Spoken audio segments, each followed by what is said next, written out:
અમરેલી સાવરકુંડલામાં ભાજપ નેતા પર હુમલાના મામલે હવે પોલીસે ઘટના સ્થળે જઈ આરોપી સાથે કર્યું રિકન્સ્ટ્રક્શન। જે સ્થળ પર મારામારી થઈ ત્યાં તપાસ કરવામાં આવી।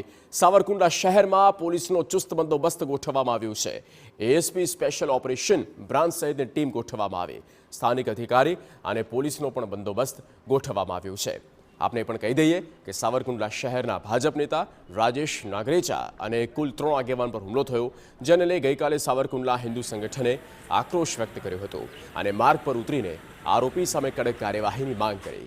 હાલ તો પોલીસે આ ઘટનાનું રિકન્સ્ટ્રક્શન કર્યું। આગામી દિવસમાં વધુ કાર્યવાહી કરવામાં આવશે। આરોપીએ જણાવેલું હતું કે એણે જે હથિયાર જે યુઝ કર્યું હતું એ ક્યાં સંતાડવામાં આવેલ છે એને જ ખબર છે, જેથી એમને વોલન્ટરીલી અમને બતાવ્યું હતું કે ભાઈ હું તમને બતાવીશ કે મેં હથિયાર ક્યાં છુપાડેલું હતું। અને એના ઉપરાંત એક અમારે રિકન્સ્ટ્રક્શન પંચનામું કરવામાં આવ્યું હતું કરવાનું હતું, જેને લીધે આપણે આજે આ રિકન્સ્ટ્રક્શન પંચનામું કરી રહ્યા છે।